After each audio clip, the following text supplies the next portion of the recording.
Hello दोस्तों, आज मैं आपको जो कहानी सुनाने जा रही हूँ, ये कहानी है सिंड्रेला के जादुई मेकअप किट की।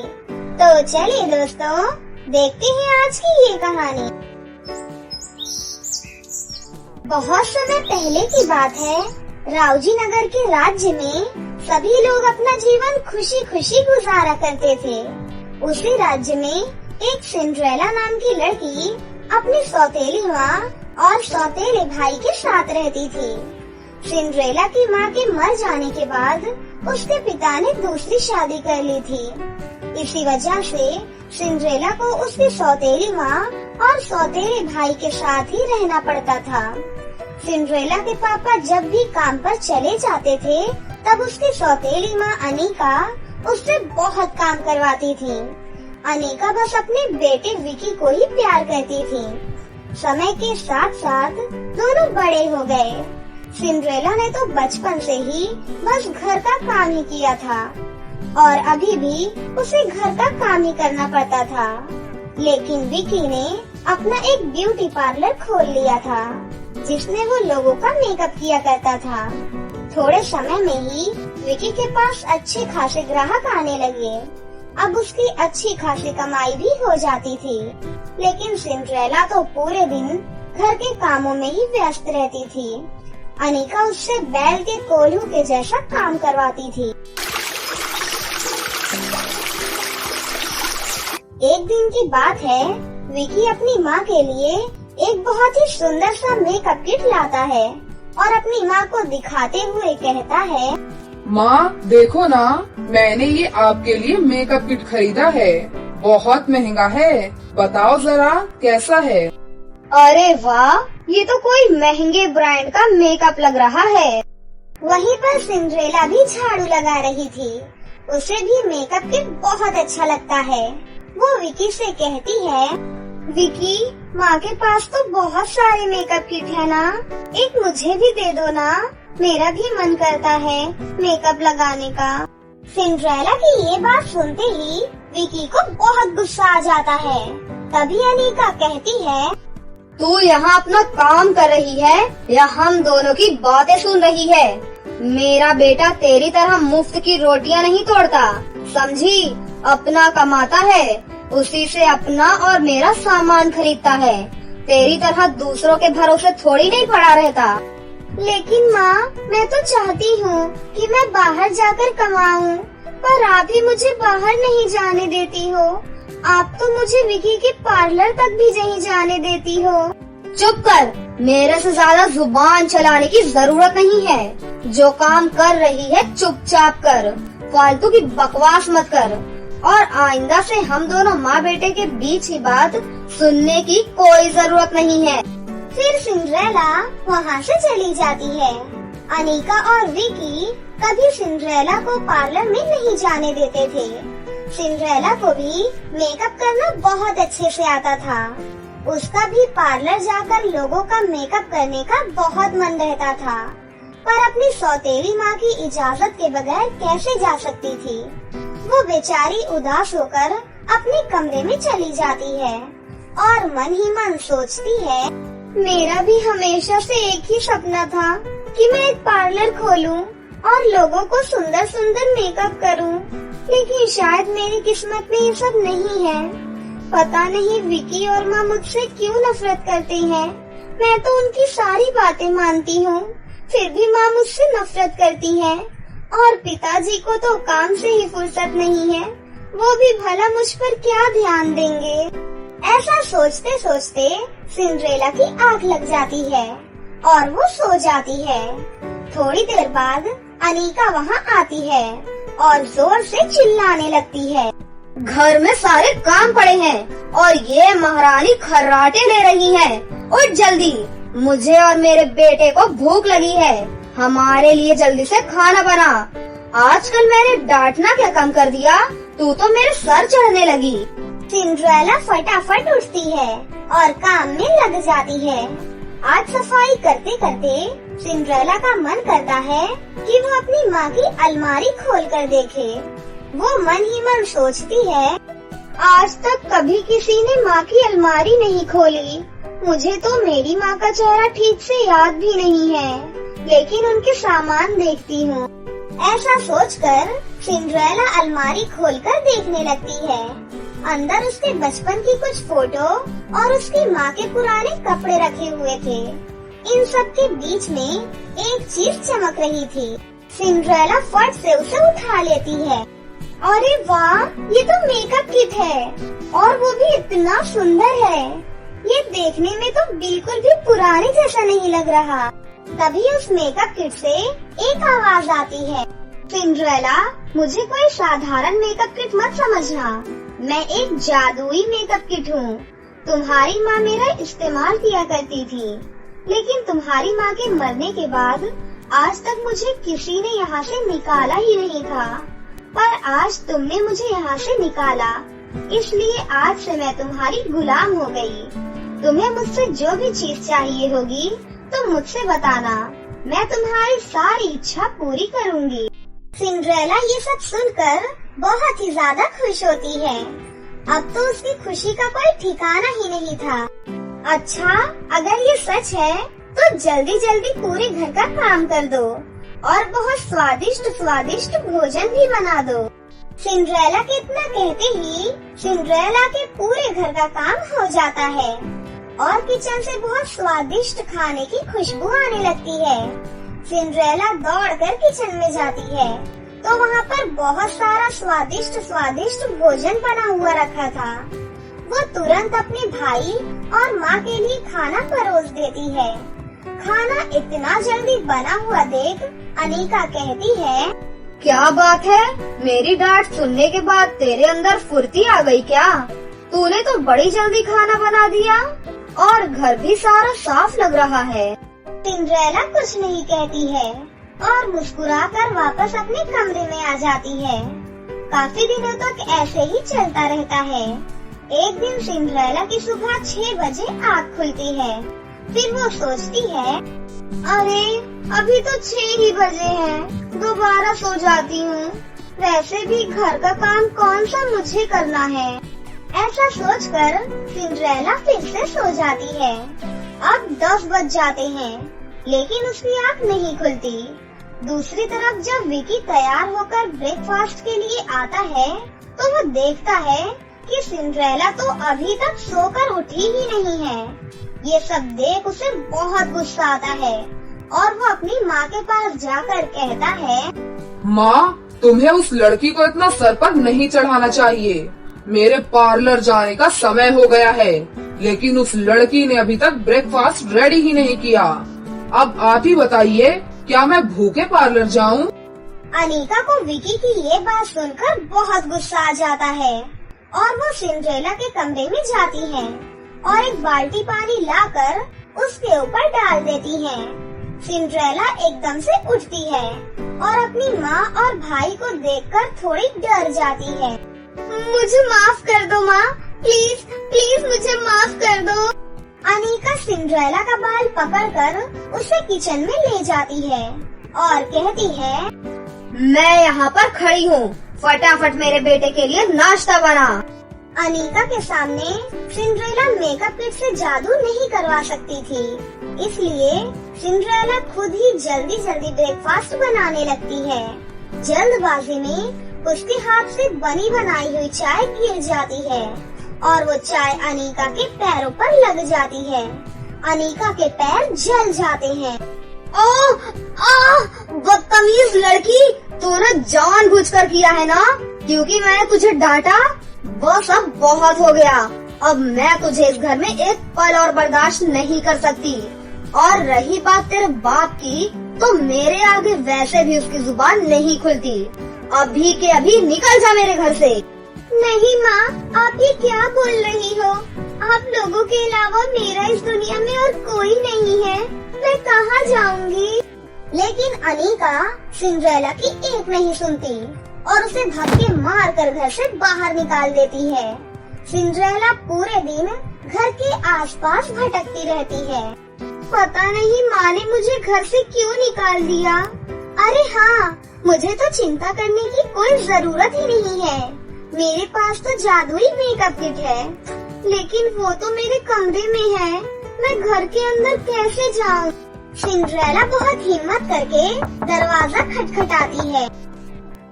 तू दोबारा आ गई? मैंने कहा था ना दोबारा मत आना। मैं यहाँ से हमेशा हमेशा के लिए चली जाऊंगी माँ, बस मुझे अपनी माँ की फोटो चाहिए। अनीका सिंड्रेला की ये बात सुनकर उसकी माँ का सारा सामान बाहर फेंक देती है। सिंड्रेला सारा सामान उठा लेती है। उसी में जादुई मेकअप किट भी था। सिंड्रेला उसे लेकर एक सुनसान जगह पर जाती है और कहती है, हे जादुई मेकअप किट, तुम मेरे लिए यहाँ पर एक छोटा सा घर बना दो जिसमें मैं अपना सर छुपा सकूं। तभी वहाँ पर एक छोटा और प्यारा सा घर प्रकट हो जाता है। सिंड्रेला जब उसके अंदर जाती है तो वो जादुई मेकअप किट से अपनी जरूरतों की सारी चीजें मंगा लेती है। वो कुछ दिनों तक अपना गुजारा मेकअप किट के भरोसे करती है, लेकिन उसके बाद वो अपना एक शानदार सा ब्यूटी पार्लर खोल लेती है और उसी जादुई मेकअप किट से लोगों का मेकअप करने लगती है। उस मेकअप किट से लोगों का मेकअप करने पर मेकअप बहुत ही सुंदर होता था, इसलिए उसके पार्लर में बहुत सारे कस्टमर आने लगते हैं और इसी तरह वो बहुत सारे पैसे कमाने लगती है और देखते ही देखते उस राज्य की सबसे अमीर लड़की बन जाती है। कुछ दिनों बाद सिंड्रेला के पिता को सारी सच्चाई पता चली तो वो भी अपनी बेटी के साथ ही रहने लगे और दोनों बाप बेटी अपना जीवन हंसी खुशी गुजारने लगे। बहुत समय पहले की बात है। सोनपुर नाम के एक गांव में कल्याणी देवी अपनी पोती सिंड्रेला के साथ रहती थी। सिंड्रेला जब सिर्फ 6 महीने की थी तभी उसके माता पिता की मृत्यु हो गई थी। माता पिता की मृत्यु के बाद कल्याणी देवी ही उसकी माँ और पिता दोनों थी। कल्याणी देवी अपनी पोती सिंड्रेला पर जान छिड़कती थी और सिंड्रेला भी अपनी दादी माँ से बहुत प्यार करती थी। बचपन से ही सिंड्रेला दिखने में बहुत खूबसूरत थी। बालों का रंग सुनहरा, रंग गोरा और आंखें तो बिल्कुल झील की तरह थी। घर चलाने के लिए और अपनी पोती का पेट पालने के लिए कल्याणी देवी लोगों के घरों में झाड़ू पोछा लगाने का काम किया करती थी। अब सिंड्रेला बड़ी हो चुकी थी, इसलिए कल्याणी देवी को उसकी शादी की चिंता सताने लगी थी। वो अक्सर मन में एक ही बात सोचा करती थी, पोती जवान हो गई है, उसकी शादी की उम्र निकली जा रही है, पता नहीं उसकी शादी मैं कब करवा पाऊंगी। गरीबी के कारण कोई शादी के लिए हाँ ही नहीं करता है। हे माता रानी, मेरी बच्ची के लिए कोई पढ़ा लिखा और समझदार लड़का भेज दो, उसकी अच्छे घर में शादी करवा दो भगवान। तभी वहाँ पर सिंड्रेला आती है और अपनी दादी माँ से कहती है, दादी माँ, आपको पता है हमारे पड़ोस वाली प्रिया है ना, अगले महीने उसकी शादी होने वाली है। अभी तो वो मुझसे भी छोटी है और उसके घर वाले उसकी शादी करवा रहे हैं। मुझे तो बहुत हंसी आ रही है। बेटी, हर माँ बाप यही सोचते हैं कि वो अपने बच्चों के लिए एक अच्छा जीवन साथी ढूंढे ताकि बच्चे जिंदगी भर खुश रह सके। दादी माँ, क्या लड़कियों को शादी करना जरूरी होता है? उन्हें क्यों माँ बाप को छोड़कर दूसरे घर जाना पड़ता है? बेटी, ये तो दुनिया का दस्तूर है, इसे कोई नहीं बदल सकता। देखना, मैं भी तेरे लिए एक राजकुमार जैसा लड़का ढूंढूंगी। लेकिन दादी माँ, मैं आपको छोड़कर कहीं नहीं जाऊंगी, मैं आपके साथ ही रहना चाहती हूँ, इसीलिए मुझे शादी वादी नहीं करनी है। चुप कर, ऐसी बातें नहीं करते। लड़कियों को शादी करके दूसरे घर जाना ही पड़ता है बेटी। मुझसे शादी वादी की बात मत किया करो दादी माँ। इतना कहकर सिंड्रेला घर के अंदर चली जाती है और खाना खाकर सो जाती है। सिंड्रेला को सोता हुआ देख कल्याणी देवी सोचती है, कितनी मासूम है मेरी बच्ची, इसको दुनियादारी के बारे में तो कुछ भी नहीं पता है। हे माता रानी, कोई तो रास्ता दिखाओ, मेरी बच्ची के लिए कोई राजकुमार को भेज दो माता रानी। इतना कहकर कल्याणी देवी भी सो जाती हैं। फिर अगले ही दिन शहर से एक करण नाम का लड़का गांव घूमने आता है। करण शहर में पला बढ़ा 25 साल का एक नौजवान लड़का था। वो दिखने में भी बहुत खूबसूरत था, साथ ही दिल का भी बहुत अच्छा था। उसने हमेशा से शहर की भीड़ भाड़ वाली जिंदगी ही देखी थी, इसलिए गांव की सुंदरता और शांति देखने आया था। वो जैसे ही गांव में आता है, उसे सबसे पहले कल्याणी देवी दिखती हैं। वो कल्याणी देवी से कहता है, नमस्ते दादी माँ। खुश रहो बेटा। कौन हो तुम? मैंने तो तुम्हें नहीं पहचाना। दादी माँ, मैं गांव घूमने आया हूँ। मैं शहर से आया हूँ। मैंने सुना था गांव बहुत खूबसूरत होता है, इसीलिए गांव घूमने आया हूँ। मुझे आपकी एक मदद चाहिए। कैसी मदद बेटा? मैं यहाँ किसी को नहीं जानता। क्या आप मेरे रहने और खाने का इंतजाम करवा सकती हैं? ये लो, कैसी बात कर दी तुमने। तुम तो हमारे मेहमान हो और मेहमान भगवान समान होता है। तुम मेरे साथ मेरे घर चलो। हमारे घर में वैसे भी मैं और मेरी पोती ही रहते हैं। तुम कुछ दिन रहोगे तो हमें बहुत अच्छा लगेगा बेटा। कल्याणी देवी करण को अपने घर लाती हैं। घर आते ही करण की नजर सिंड्रेला पर पड़ती है। वो सिंड्रेला को देखते रह जाता है। फिर कल्याणी देवी कहती हैं, बेटा, ये मेरी पोती है। इसका नाम सिंड्रेला है। ये 22 साल की हो गई है, लेकिन दिमाग बिल्कुल बच्चों जैसा है। हर वक्त शरारत करते रहती है। अगर इसने तुम्हारे साथ कोई शरारत की तो बुरा मत मानना बेटा। अरे नहीं नहीं दादी माँ, मैं तो चाहता ही हूँ कि ये मेरे साथ शरारत करे। क्या कहा तुमने बेटा? अरे कुछ नहीं दादी माँ। चलिए आप मुझे मेरा कमरा दिखा दीजिए। कल्याणी देवी करण को एक रूम दे देती हैं और उसे खाट पर बिठाकर मिट्टी के कुल्हड़ में चाय देती हैं। क्या यहाँ सभी मिट्टी के बर्तन में चाय पीते हैं? तभी सिंड्रेला जवाब देती है, हाँ जी, और हाँ, यहाँ खाना चूल्हे पर बनाया जाता है और ज्यादा से ज्यादा प्रकृति की चीजों का इस्तेमाल किया जाता है। शहर की तरह यहाँ पर मॉडर्न चीजों का इस्तेमाल नहीं करते। बस इसीलिए तो मुझे गांव बहुत पसंद है। इसी तरह करण कल्याणी देवी के घर में ही रहने लगता है और सिंड्रेला उसे पूरा गांव घुमाती है। करण को सिंड्रेला का साथ बहुत अच्छा लगता है। कहीं न कहीं सिंड्रेला को भी करण का साथ बहुत अच्छा लगने लगता है। मन ही मन वो दोनों एक दूसरे से प्यार करने लगे थे, लेकिन दोनों में से किसी में भी इतनी हिम्मत नहीं थी कि वो अपने प्यार का इजहार कर सकें। इसी तरह काफी समय बीत गया और करण की छुट्टियां खत्म हो गयी। सिंड्रेला, अब मुझे वापस शहर जाना होगा। गांव में इतने दिन कैसे बीत गए मुझे पता ही नहीं चला। मुझे जब भी समय मिलेगा मैं गांव आता रहूंगा। तुम मुझे मिस करोगी ना? हाँ, क्यों नहीं। तुम मेरे इतने अच्छे दोस्त बन गए हो। ऐसा कहकर सिंड्रेला थोड़ी उदास हो जाती है। करण कल्याणी देवी के पैर छूता है और सिंड्रेला को दुखी मन से देखते हुए वहाँ से चला जाता है। करण के जाने के बाद सिंड्रेला शांत शांत रहने लगी थी। पहले वाली चंचल सिंड्रेला अब शांत रहा करती थी। एक दिन कल्याणी देवी सिंड्रेला से कहती है, क्या बात है मेरी बच्ची, तुम बदल कैसे गई? मेरी वो वाली सिंड्रेला कहाँ है जो हर वक्त शरारत करते रहती थी, बदमाशियाँ किया करती थी? दादी माँ, समय के साथ सब कुछ बदल जाता है। मैं भी बदल गई हूँ। इतना कहकर सिंड्रेला वहाँ से उठकर चली जाती है। एक दिन कल्याणी देवी के घर एक लेटर आता है। सिंड्रेला बेटी, जरा इसे पढ़ना तो।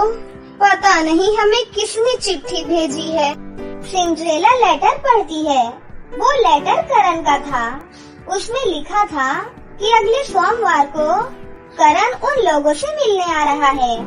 सिंड्रेला ये बात अपनी दादी माँ को बताती है। अब तो सिंड्रेला की खुशी का कोई ठिकाना ही नहीं था। वो बहुत खुश थी।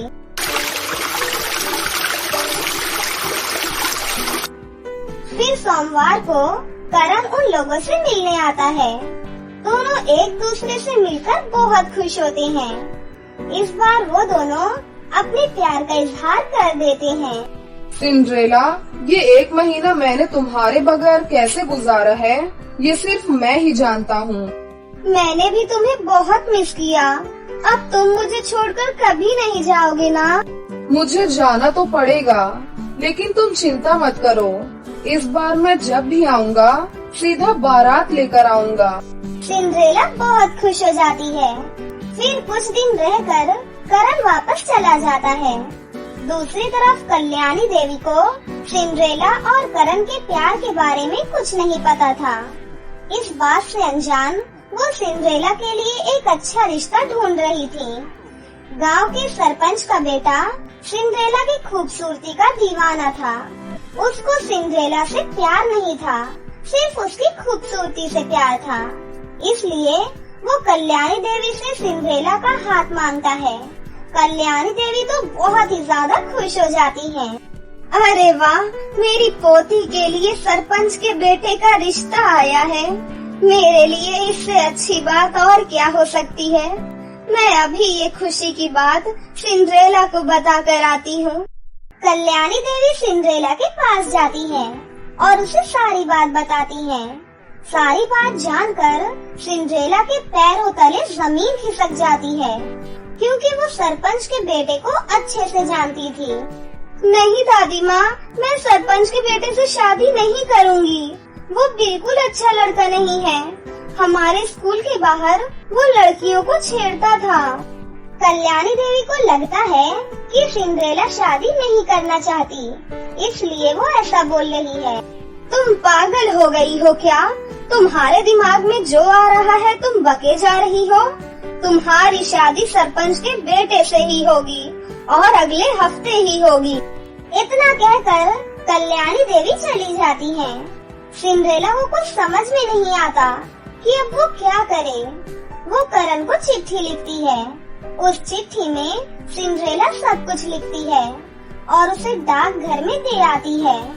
जब उसकी चिट्ठी करण तक पहुंचती है तो करण भी परेशान हो जाता है और बिना समय गवाए तुरंत गांव पहुंच जाता है और सिंड्रेला से कहता है, सिंड्रेला, मुझे लगता है हमें दादी माँ को सब कुछ बता देना चाहिए। लेकिन मुझे बहुत डर लग रहा है, कहीं दादी माँ कुछ गलत न समझ जाए। करण, मैं सरपंच के बेटे से शादी नहीं कर सकती। तुम चिंता मत करो सिंड्रेला, हम दादी माँ को समझाएंगे और मुझे यकीन है वो हमारी बातों पर जरूर यकीन करेंगी। करण सरपंच के बेटे पर नजर रखने लगता है और उसकी सारी बुरी आदतों को अपने मोबाइल के कैमरे में सबूत इकट्ठा करता है और सारे प्रूफ के साथ कल्याणी देवी से बात करने जाता है। दादी माँ, मैं आपसे बहुत बड़ी बात कहने जा रहा हूँ। मैं और सिंड्रेला एक दूसरे से बहुत प्यार करते हैं। सिंड्रेला सरपंच के बेटे से शादी नहीं करना चाहती। क्या कहा तुमने? अरे तुम दोनों की बुद्धि भ्रष्ट हो गई है क्या? अगर सरपंच जी को ये बात पता चली तो वो तुम दोनों को गोली मार देंगे। फिर करण उन्हें सरपंच के बेटे की सारी करतूत अपने मोबाइल में दिखाता है। कल्याणी देवी ये देखने के बाद, बेटा, मुझसे बहुत बड़ी भूल हो गई है। सरपंच जी बहुत खतरनाक हैं। अगर उन्हें इन सब के बारे में कुछ पता चला तो वो हम तीनों को गोली मार देंगे। हम तीनों यहाँ से भाग जाएंगे दादी, किसी को कुछ नहीं पता चलेगा।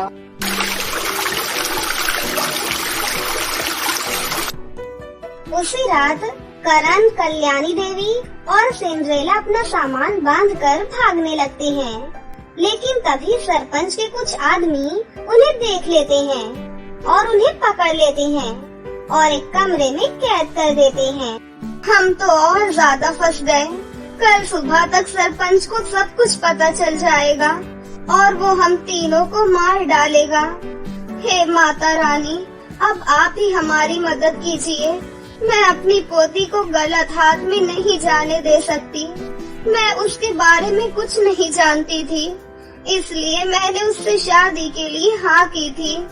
माता रानी, मेरी बच्ची को बचा लीजिए, उसके प्यार को बचा लीजिए। तभी वहाँ पर एक तेज रोशनी होती है और एक जादुई गाउन प्रकट होता है। तभी उस गाउन से आवाज आती है, कल्याणी देवी, तुम चिंता मत करो। तुमने हमेशा माता रानी की पूजा की है। मुझे माता रानी ने ही भेजा है। मैं तुम तीनों को कुछ नहीं होने दूंगी। सिंड्रेला, तुम मुझे पहन लो। उसके बाद तुम एक जादुई लड़की में बदल जाओगी। फिर तुम जो चाहोगी, जैसा चाहोगी, वैसा ही होगा। फिर सिंड्रेला उस गाउन को पहन लेती है। गाउन के पहनते ही उसे एक शक्ति का एहसास होता है और वो कहती है, मैं चाहती हूँ हम तीनों यहाँ से बाहर निकल जाएं।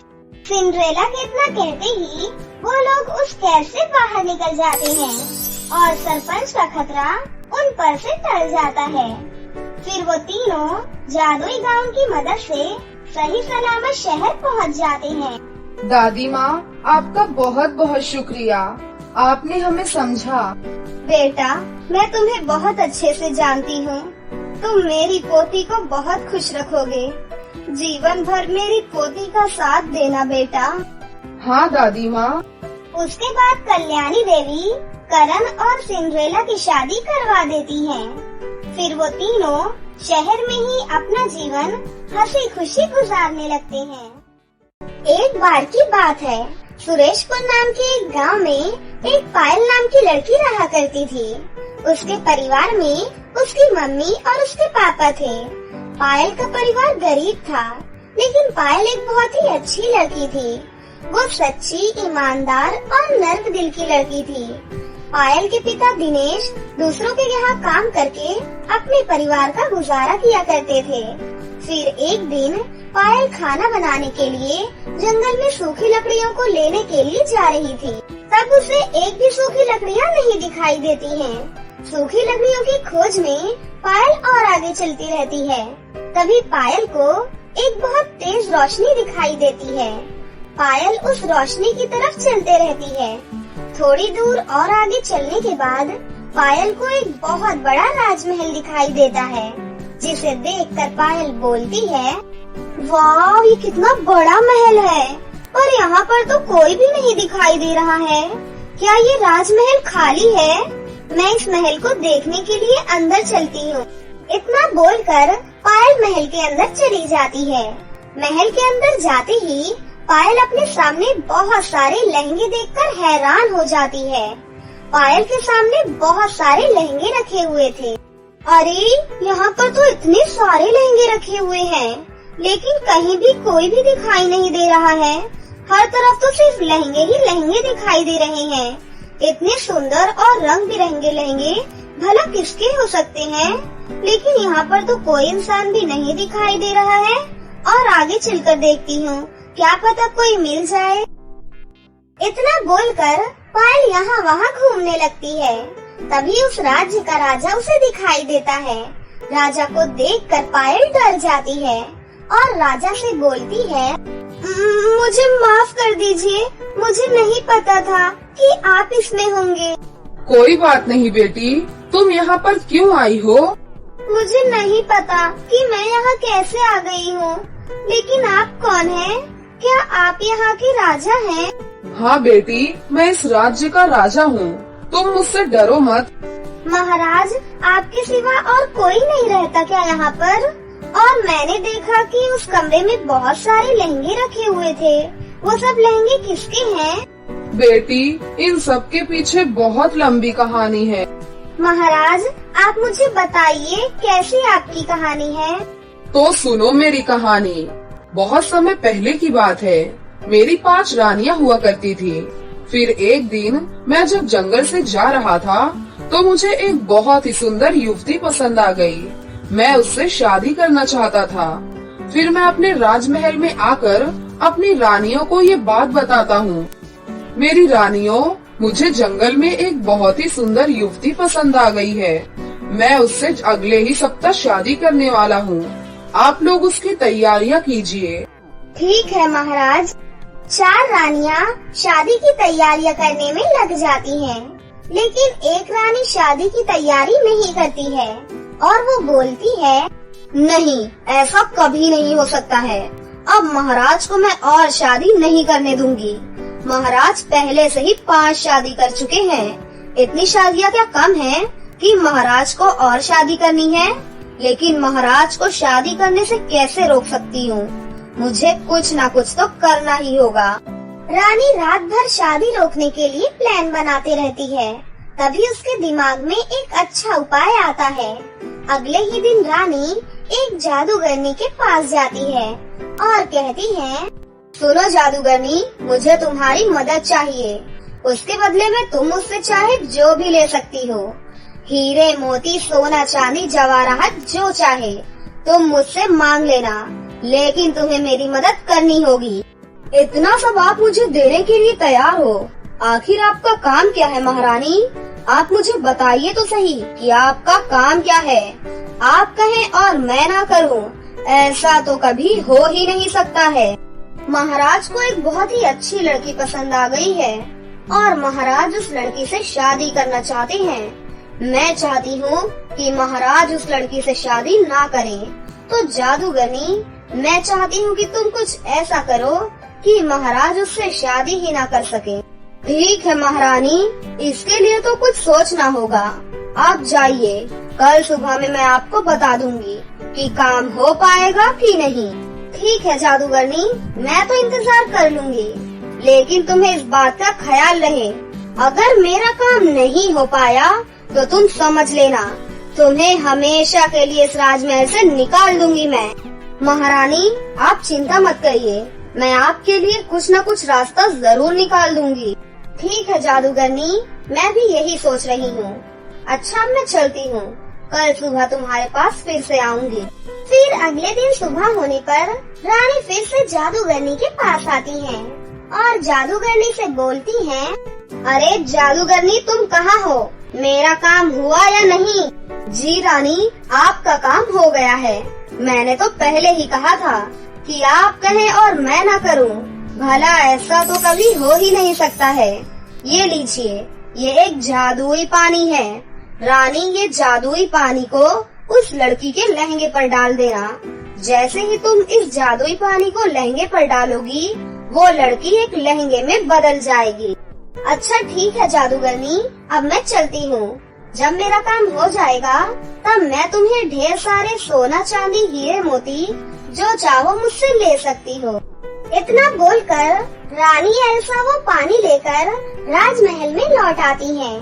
जैसे ही रानी एल्सा लाल रंग का लहंगा देखती है, तुरंत जादुई पानी को उस पर डाल देती है।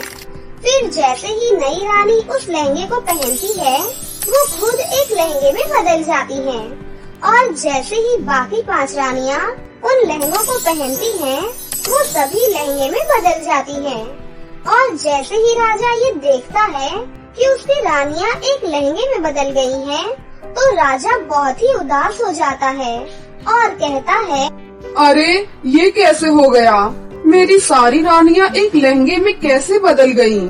राजा ये सब देखकर बहुत परेशान हो जाता है और राजमहल के एक जादूगर के पास जाता है। जादूगर, मेरी सभी रानियां लहंगे में बदल गई हैं। ये कैसे हुआ? मुझे नहीं पता, तुम इसमें मेरी मदद करो। महाराज जी, ये आपकी रानी एल्सा की वजह से हुआ है। आपकी रानी ने मेरी बहन डिम्पल के पास जाकर उससे मदद ली थी और मेरी बहन धन के लालच में आकर रानी एल्सा की मदद की थी। फिर जादूगर महाराज को पूरी बात बताता है। महाराज, लेकिन अब कोई फायदा नहीं है, क्योंकि जब मेरी बहन को ये पता चला कि महल की सारी रानियां लहंगे में बदल गई हैं, तो मेरी बहन डर गई थी और ये राज्य छोड़कर हमेशा के लिए वो चली गई। लेकिन जादूगर जब एल्सा पानी लेकर गई थी तो सिर्फ नई रानी को ही लहंगे में बदलना चाहिए था ना, फिर बाकी रानियां क्यों लहंगे में बदल गईं? महाराज, रानी एल्सा से गलती हो गई थी। जब वो पानी लहंगे पर डाल रही थी तो गलती से सभी लहंगों पर पानी चला गया था, जिससे उन लहंगों को जिसने भी पहना वो खुद एक लहंगे में बदल गया। तो जादूगर, मेरी रानियां वापस इंसान कैसे बन सकती हैं? महाराज, कोई सच्चा, अच्छा और दिल वाला ही आपकी मदद कर सकता है, लेकिन एक बात है कि आप उसे बुला नहीं सकते हो। वो खुद चलकर आपके महल में आएगा। लेकिन जादूगर, वो इंसान मेरी सभी रानियों को कैसे ठीक करेगा? महाराज, मैं आपको जादुई पानी देता हूँ। ये पानी उस अच्छे इंसान को दे दीजिएगा। वो अच्छा इंसान जैसे ही ये पानी लहंगों पर डालेगा, सभी लहंगे वापस अपने रानी के रूप में आ जाएंगे। लेकिन जादूगर, वो इंसान कब तक आएगा? ऐसे मैं इंतजार करूँगा तब तो बहुत वर्ष बीत जाएंगे। महाराज, जिस दिन आपके ऊपर सभी ग्रहों की कृपा हो जाएगी, उस दिन आपका शुभ दिन आ जाएगा और वो इंसान आपके पास चलकर खुद आएगा। लेकिन जादूगर, ये दिन कब आएगा? मैं कितने दिनों तक उसका इंतजार करूँगा? महाराज, 1 साल बाद ये सुनहरा दिन आएगा। क्या 1 साल बाद? हाँ महाराज, इसमें मैं आपकी कोई मदद नहीं कर सकता हूँ। आपको इतने दिनों तक इंतजार करना ही पड़ेगा। हाँ तो बेटी, यही है मेरे जीवन की कहानी। महाराज, आपकी कहानी तो बहुत दुख भरी कहानी है, लेकिन महाराज, वो इंसान कब आएगा? बेटा, तुम ही वो इंसान हो जो मेरी मदद कर सकती हो। मेरी रानियों को वापस लाने के लिए तुम मेरी मदद करो बेटी। तुम मेरी रानियों को इंसानी रूप में ला दो, उसके बदले में मैं तुम्हें कुछ भी दूंगा। महाराज, मुझे कुछ भी नहीं चाहिए। अगर मैं आपकी मदद करती हूँ तो मुझे बहुत खुशी होगी। महाराज, आप मुझे बस इतना बता दीजिए कि वो जादुई पानी कहाँ है, जिससे मैं सभी रानियों को फिर से इंसानी रूप में ला सकती हूँ। आओ बेटी, मैं तुम्हें वो जादुई पानी देता हूँ। फिर राजा पायल को ले जाकर जादूगर का दिया हुआ जादुई पानी देता है। फिर पायल उस जादुई पानी को सभी लहंगों पर छिड़क देती है। पायल जैसे ही पानी छिड़कती है, सभी रानियां फिर से अपने इंसानी रूप में आ जाती हैं। बेटी, तुम्हारा बहुत बहुत धन्यवाद। तुम्हारी वजह से आज मेरी सभी रानियां वापस आ गई हैं। महाराज, मैं अपने घर जाना चाहती हूँ। अब मैं अपने घर कैसे जा सकती हूँ? बेटी, इसके लिए तुम्हें एक मंत्र बोलना पड़ेगा। फिर महाराज पायल को वो जादुई मंत्र बताते हैं और जाने से पहले महाराज पायल को ढेर सारी धन दौलत और खजाना देते हैं, जिसे देखकर पायल बहुत खुश होती है। फिर जैसे ही पायल वो जादुई मंत्र बोलती है, वो तुरंत अपने घर पर पहुंच जाती है और घर पहुंचने के बाद पायल अपनी माँ को जादुई लहंगों की दुनिया की कहानी बताती है। जादुई लहंगों की कहानी सुनकर उसकी माँ भी बहुत खुश हो जाती है। फिर महाराज के दिए हुए पैसों से पायल के पिताजी एक बहुत बड़ा घर बनवा लेते हैं। फिर वो सभी लोग हंसी खुशी अपना जीवन बिताने लगते हैं।